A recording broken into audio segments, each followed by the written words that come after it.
Hey, what's going on, guys? Welcome back. Thank you so much for clicking on the video. Now, chances are you probably clicked on this video because you're having a rough time trying to perfect your aim in Battlefield 2042. Well, I got some good news for you in today's video. I'm going to show you an easy, simple way you can tweak your in-game controller settings to help you drastically improve your aim and just help you land more shots overall. Before I show you guys the controller settings, I got to give a special shout out to BenQ for sending me the new EX3210r curved monitor. I've been playing so much Battlefield 2042 on this display, and it's incredible, guys. 1 millisecond response time, which is essential for competitive play. Anyone that's serious about winning, you need that 1 millisecond response time. 165 hertz refresh rate, FreeSync, and 1000R curvature. The EX3210R is actually 31.5 inches. You can say 32 inches, which is incredible. I'm used to playing on 27 inches, 28, and upgrading to that 32 and with the curved display was definitely an upgrade for me. This BenQ monitor also has HDRI and built-in speakers. That's one of my favorite things about BenQ, the built-in speakers in the monitor, so you don't have to get any third-party speakers to plug in. It's amazing. The sound quality is crispy. If you're looking for a new gaming monitor with a beautiful picture, a 1000R curved screen, 1 millisecond response time, 165 hertz, and built-in speakers, this option is going to be the best for you. If you guys want more information on this monitor, I'm going to put a link in the description below. Check it out, guys. See it for yourself, and if it sounds like the right fit for you,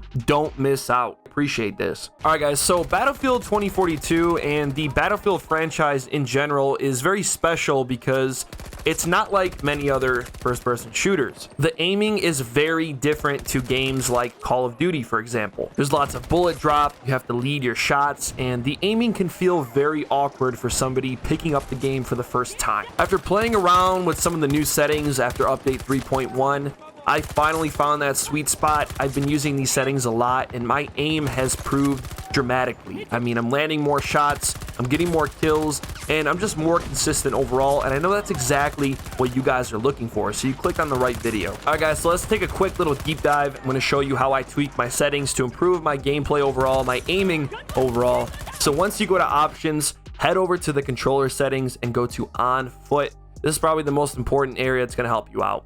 So for soldier aim sensitivity, I had this up a little bit higher, but because I changed some of the settings that we're going to take a look at below, I had to lower this, and 50 is the sweet spot for me.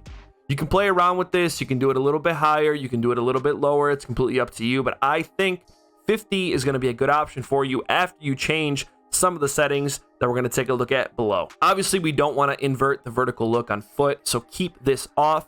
For field of view, I used to play at max, and after switching it to 90, I realized that I was landing more shots and I was just more consistent overall. So I personally play at field of view 90, play around with this as well. But I think if you try 90 and you give it some time and you're patient and you get used to it, you'll fall in love with this field of view. Please make sure your ADS field of view is activated. Okay, so when on, magnification of weapon sights will be relative to the user-defined field of view. When off, will be relative to the default field of view. We do not want it relative to the default. We want it relative to our new 90 field of view. This is very important, guys. We have soldier aim assist at 100, soldier aim assist zoom snap at 100. And then the soldier zoom aim sensitivity, I have this at 90 right now. I think it's a pretty good spot to be at. These settings right here don't really matter too much for aim, but I will recommend for the revive interaction, picking up your teammates, just go ahead and change that to toggle. It's a lot easier. So instead of having to hold square, for example, on PlayStation to pick up your teammates,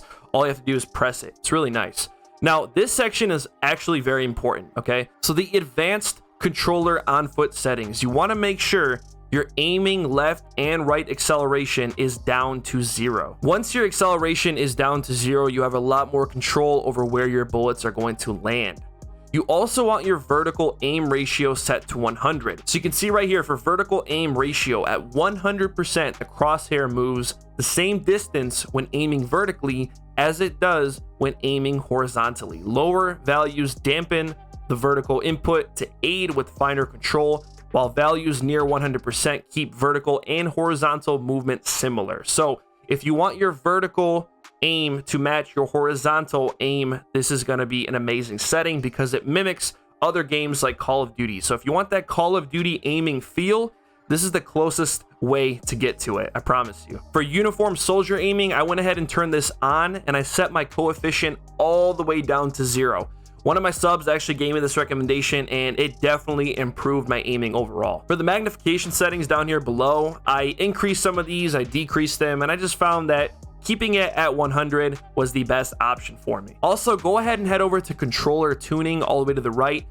I recommend keeping controller vibration off. I mean, the vibration is nice, it makes your gameplay more immersive, but I promise you, if you turn off your controller vibration, you will have better aim and better stability over your weapon. You do not need vibration at all.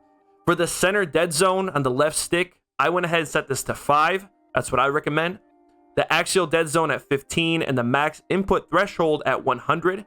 Same thing for the right stick as well. So the center dead zone, we have 5, the axial dead zone 15, and the max input threshold at 100.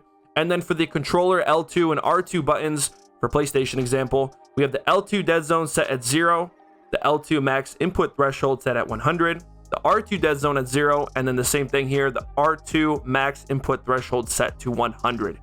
These are the best controller tuning options to give you the best aim possible. So guys, if you've been following my channel a lot and you've been enjoying the gameplay and you want your gameplay to look similar to mine, definitely try out my controller settings. Give me some feedback in the comments below. Obviously, if you guys have any recommendations, we definitely want to hear it. Please let us know in the comments below. It helps everybody out. If you guys found this video enjoyable, most importantly, if you found it helpful, please leave a thumbs up. It really helps with the algorithm. It helps recommend this video to more people that may need it. Also, if you guys want to be a part of the family, make sure you subscribe to the channel if you want to see more Battlefield 2042 videos on the way.